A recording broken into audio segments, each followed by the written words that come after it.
Good day to you all. Welcome to another literature session organized by the Provincial Department of Education Northern Province. And here today we are going to have the continuity of the poem Fear. We have already studied the first two stanzas of the poem in detail. Now let's see the third stanza of this poem. We have already discussed about the first two stanzas. In those two stanzas, the mother's anxiety is clearly depicted. She doesn't want her daughter to be opportunistic and selfish, to fly away as a swallow from her. She hates that. And in the second stanza, she doesn't want her daughter to be a princess. She thinks being a princess will definitely cause a great harm to the daughter, to be in connection with the nature, to enjoy the free lifestyle. And if she becomes a princess, she cannot come and sleep by the side of the mother. The mother is not ready to be away from a daughter. She doesn't want to be deprived of the intimacy of her daughter. Okay, now let's move on to the third stanza. Here you can see a picture of Queen Elizabeth. Where is she sitting? Yes, she is sitting on a throne and she is wearing a crown. She is wearing golden jewelry. Can you see anybody around her? No, she is alone. A queen, what does a queen have? She has power. She has authority. She has all the security guards, all the cooks, so many servants, and she only mingles with the people who are in high status, right? When a person can become a queen, after getting married to a king, a lady or a princess can become a queen. This is also a kind of stanza. Let's see. Here also, the first two lines are repeated. The last two lines of the previous stanza are repeated here. I don't want them to make my little girl a princess. And even less do I want them one day to make her queen. They would put her on a throne where I could not go to see her. And when night time came, I could never rock her. I don't want them to make my little girl a queen. Then again, the mother is blaming them. They are the people who are forcing my daughter, who are putting pressure on my daughter to be a queen. That is the great expectation, the great pressure of the society.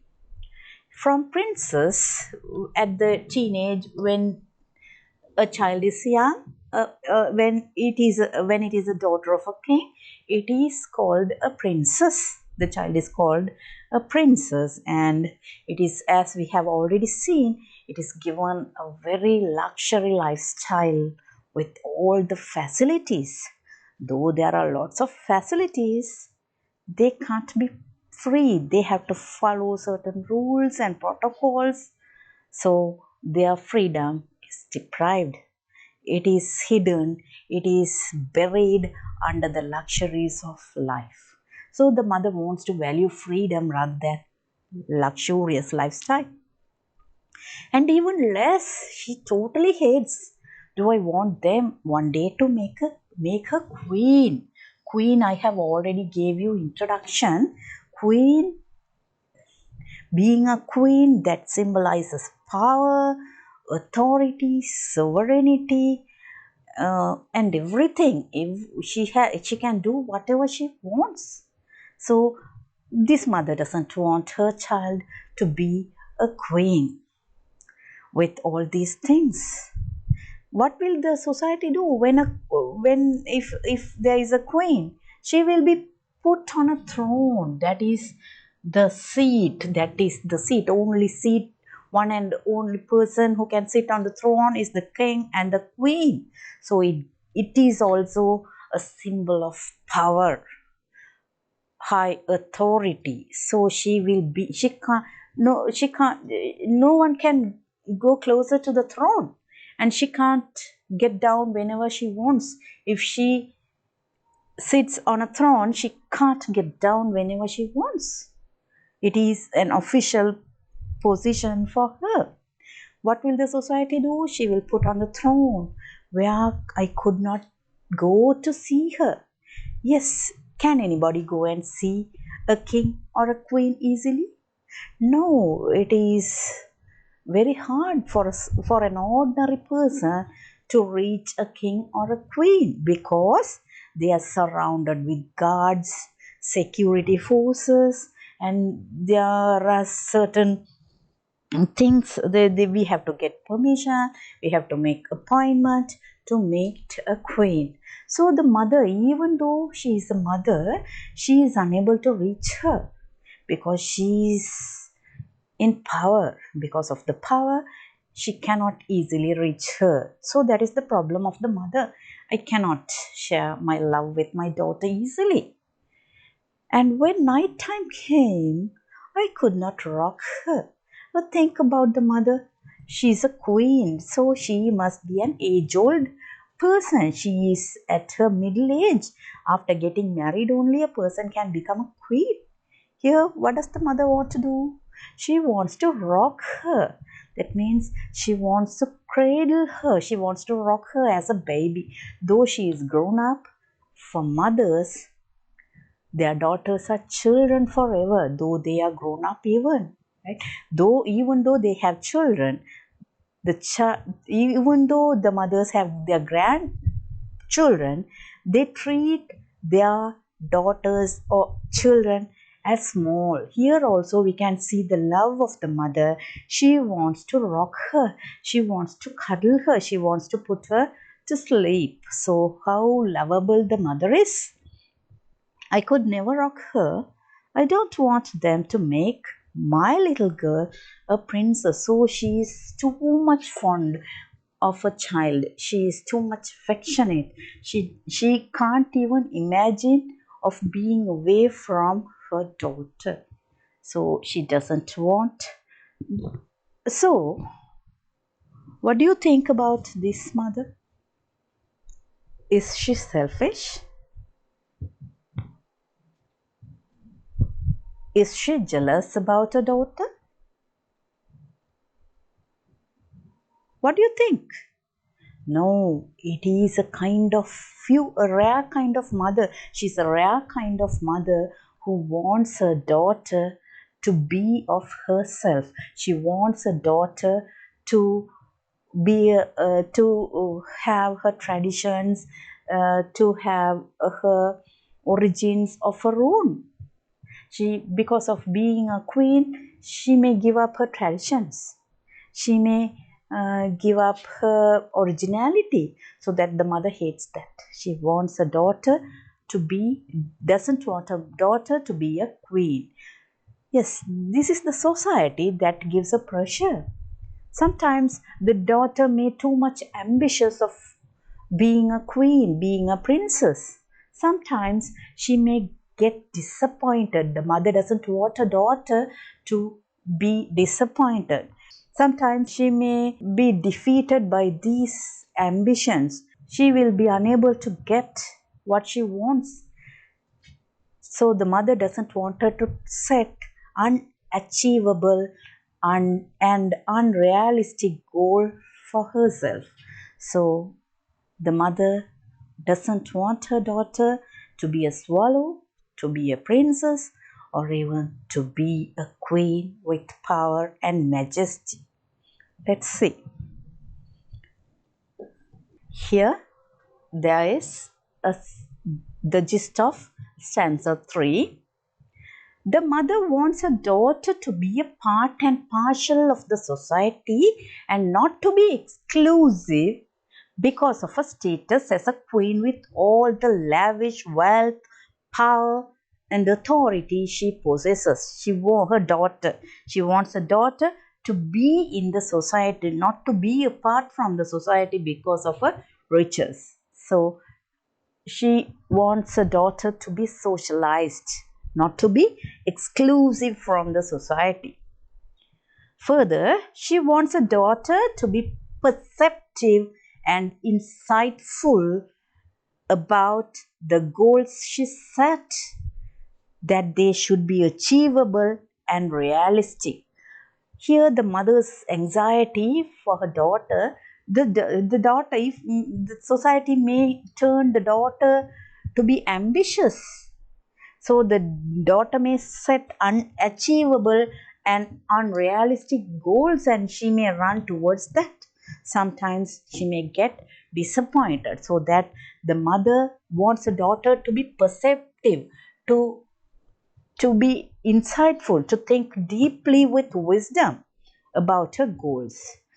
So the mother doesn't want her daughter to get disappointed with some unachievable and unrealistic goals. And she wants her daughter to carry her traditions and carry her originality with her. That is the end of the poem. So, children, did you enjoy this poem? Isn't it a beautiful poem? Yes, it is a very beautiful poem which depicts the profound love of a mother towards her daughter. I have already told you it is not about a mother and a daughter. It can be about a father and son, father and daughter, mother and son, or even it can be the relationship with parents and children, not only mother and daughter. Now think. Yes, this is your time to think. Think about your mother and compare your mothers with this mother. Which mother do you prefer? That is, the answer is up to you. I'm not going to give you the answer. This mother wants to give freedom to the daughter. This mother wants her daughter to be with her forever. She wants to show immense love on her daughter. And she wants her daughter to be herself. She doesn't want her daughter to be controlled by the society. Right? That is this mother. I'm sure this mother is very modest, very simple, very unique, and a rare kind of mother. But what do our modern mothers do? What do? They want you to be successful. They want you to complete your education and achieve something in your education and get a profession, a salary, marriage, and everything you want. They want you to be successful and the best, right? So for that, here if the child is about to grow up under this guidance of the mother, she will be free. She will be free to do whatever she wants. But what about you? You are controlled. You are dominated. Is it for you? Is it for your? Is it anything bad? Does it cause anything bad for you? Definitely no. Now we are in the modern world. There is a cutthroat competition for everything. So we have to run behind our target. Otherwise, we'll be deprived of everything. So we can't stop our studies. We can't stop seeking for better profession. So we have to set goals, but that should be achievable. Our goals should be achievable and we have to work hard towards that. I'm sure that you have enjoyed this poem, and let's move on to the next slide. It is the themes. Here, mother's love and expectation. The first theme is the poem clearly shows you. I'm quite clear The mother's love and expectation is clearly shown through the poem. The mother's love, how much the mother loves a child, how much she wants to give her freedom, how much she wants to be attached with the child, and she has expectations. And this mother also has expectation. She wants to comb her hair, she wants to be with her forever, she wants a child to sleep by her side when night time comes, she wants a child to enjoy the life with nature, she wants the child to stand on her own feet. So that is the expectation. She wants an unspoiled child with the social pressure. She doesn't want the society to have a great impact on her daughter, right? The pressure of the society. Now think about yourselves. Why do we study? Why do we go to school? Why do we have to get good results in our O levels and A levels? And why do we have to go to the university? And we have to go to the after going to the university, we have to find a better job, so that only we'll be given a bride or a bridegroom. So that is the pressure of the social. So the society determines our lives. The society designs the life of ours. So here this mother doesn't want to give the power to the society to define and determine the life of a daughter.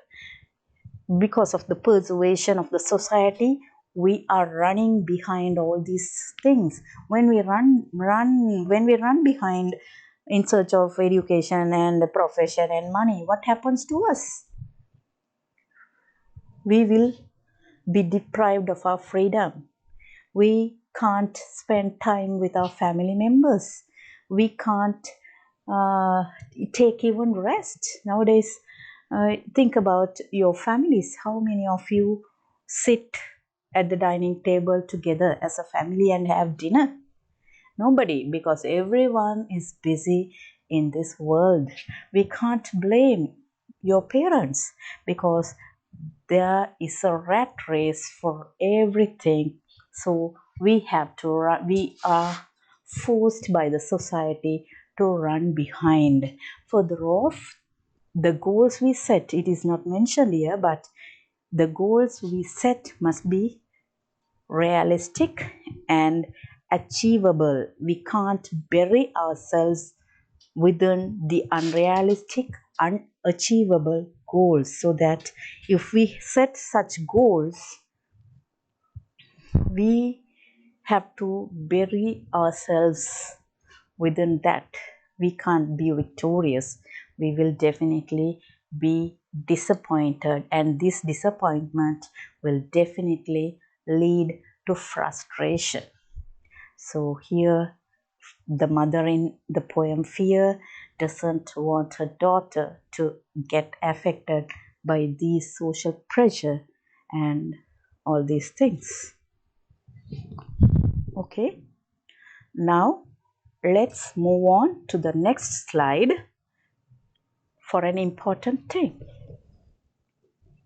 that is the techniques of this poem. For the techniques, I will tell you one by one. The structure. This poem consists of 3 stanzas, and each stanza consists of 8 lines. It is a free verse poem, and you can see the last line of each stanza is repeated as the first line of the next stanza. So it is called as refrain.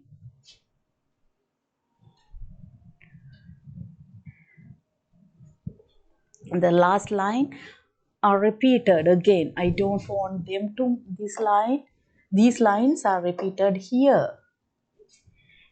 Here these 2 lines are repeated here. So it is called as refrain, and it is in the first person narration. Who is the narrator? I. Who is that I? It is the poet. Who is poet? Gabriela Mistral is the poet, right? So she is the mother. So that is in the first person narration. The narrator is the mother or the poetess. And the title, what is the title of the poem?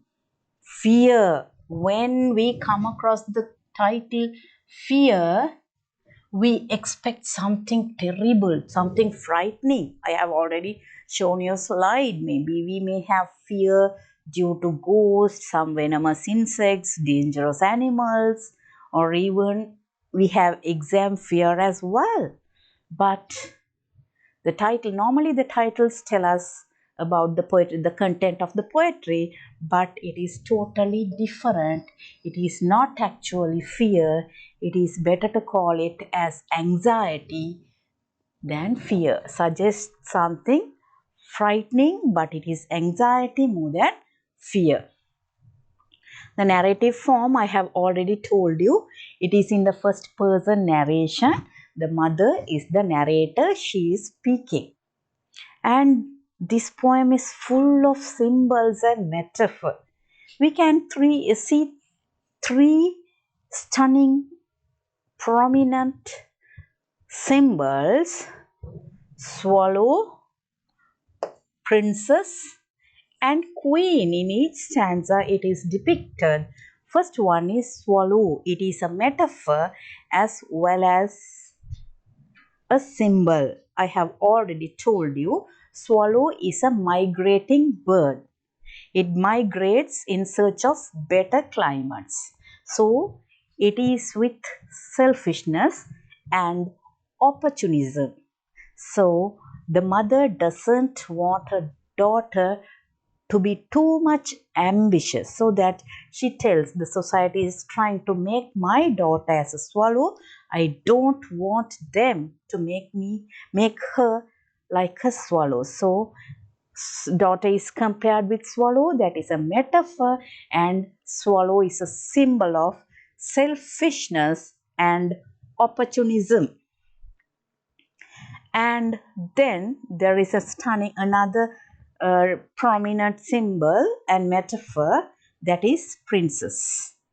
Here the daughter is compared to a princess, and mother says, I don't want them to make my little daughter princess.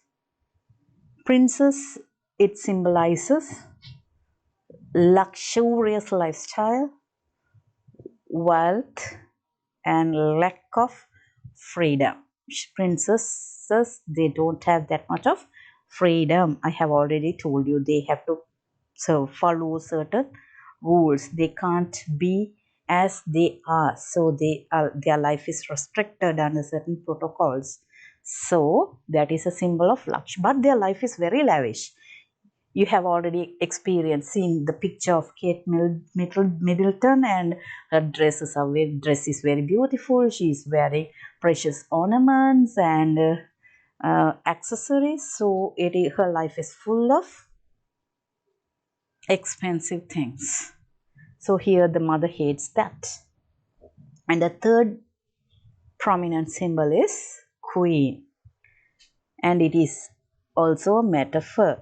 The daughter is compared with a queen, and mother says, I don't want my daughter to be a queen.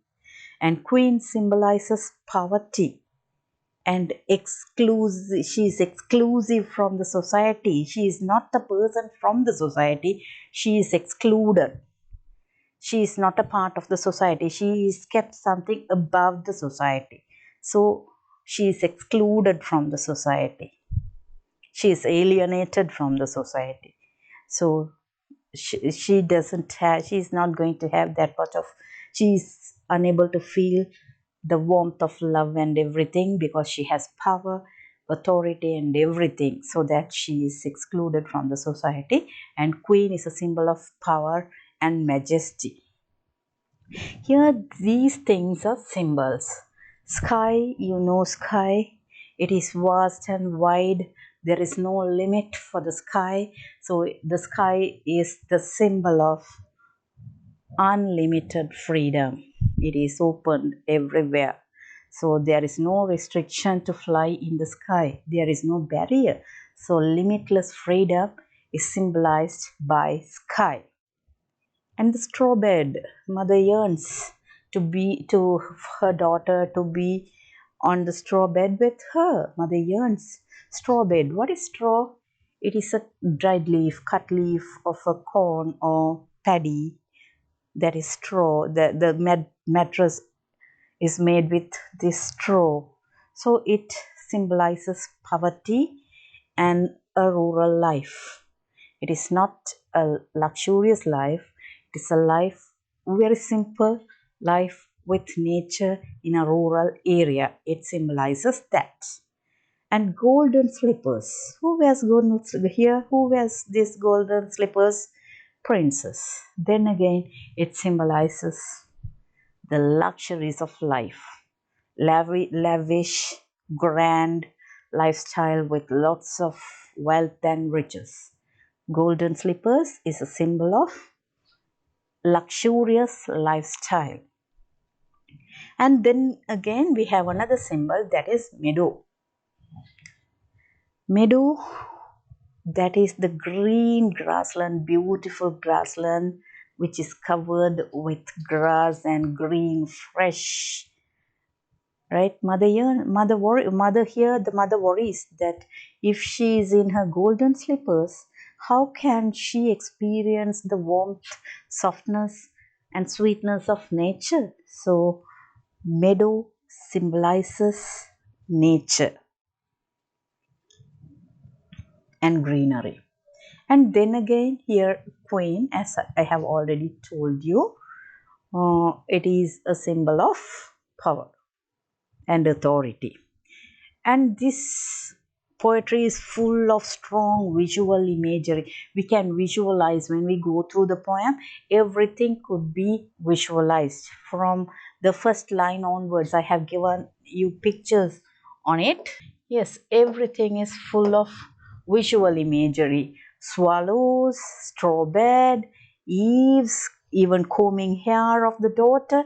It can be a kinesthetic imagery. Combing hair is a kinesthetic imagery, but all these things are visual imagery. Swallows flying in the sky, a bird which is nested in the eaves of the roof, and the straw bed where the mother and the daughter sleeps, that is full of visual imagery.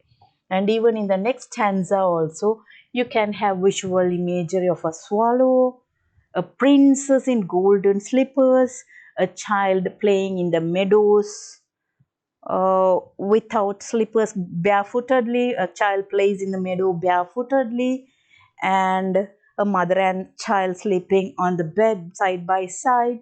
So it is fully packed with strong visual imagery. And the third thing also, you can have the visual imagery of a princess, queen sitting on a throne like the picture that I have given, and the daughter, the mother is rocking her daughter also could be visualized, and rocking daughter, it can come under kinesthetic imagery as well. So it is evident the poem is fully packed with strong visual imagery. And rhetorical questions also. What are rhetorical questions? They are questions that they don't expect any answers. Here, how could she play on the meadow is a rhetorical question. Mother raises this question to you, but she doesn't expect any answer from you, but she raises this question to emphasize that her child will be deprived of being in connection with the nature in her golden slippers. So these are the prominent techniques of this poetry. And final thing, we have to give answers, right? In part 1 we will have 6 questions to be answered for 30 marks. Here I have given you a type of question, and I will tell you how you can give answers. For the part 1, you will be given lines from the poetry, prose or drama that you have studied, that are in your anthology, in your syllabus, and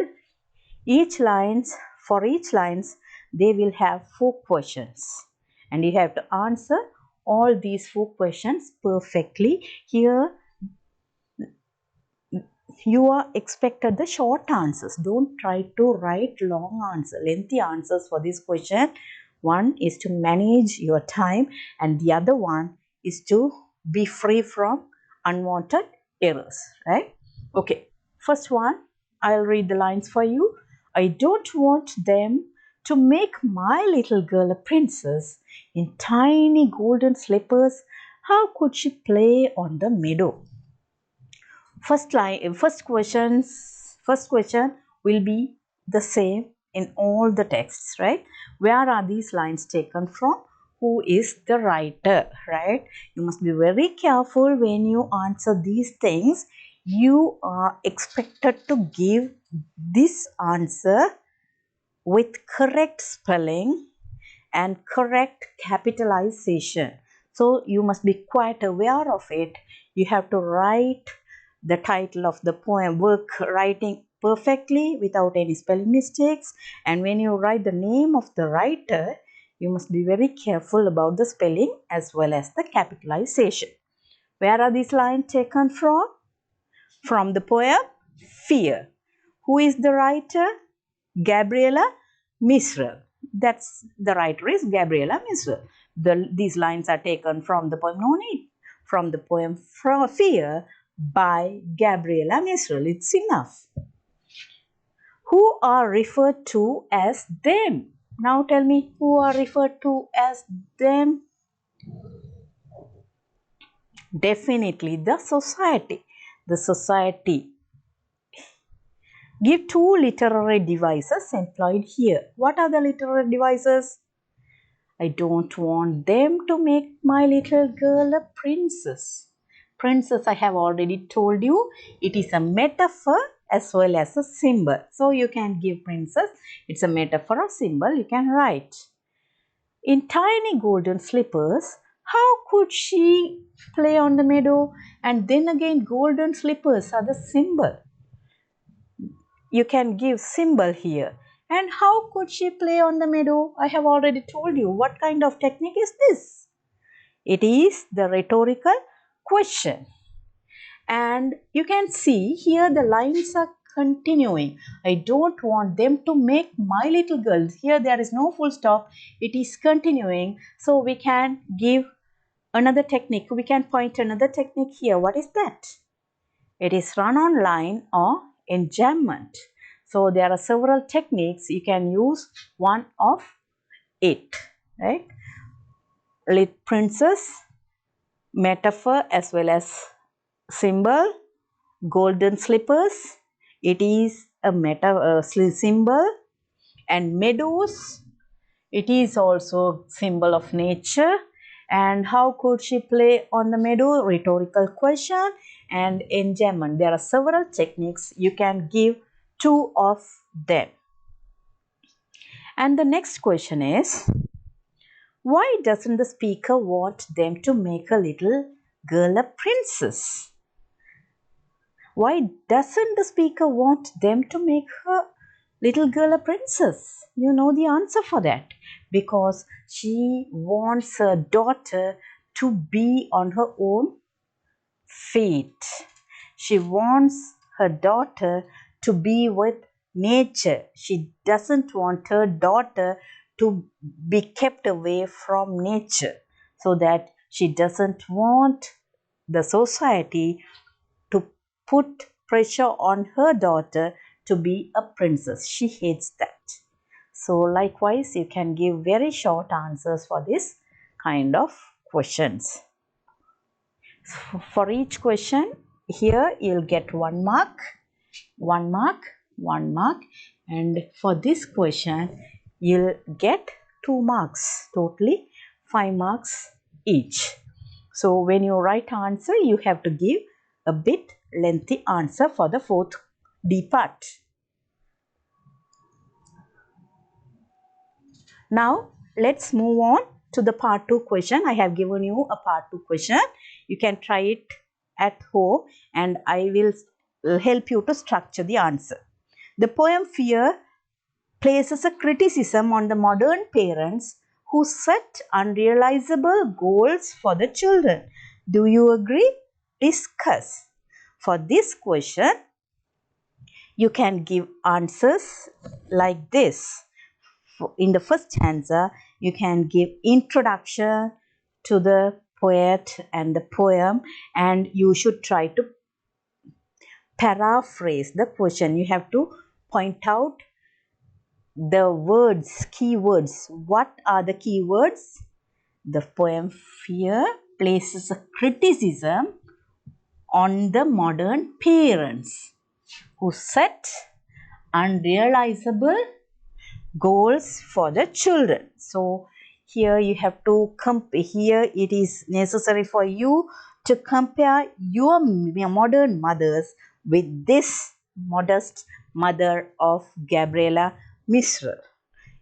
And you can write 3 or 4 stanzas or doing a comparison with Gabriela's mother and with modern mother, not your mothers, with modern mothers, and finally you conclude it is a criticism.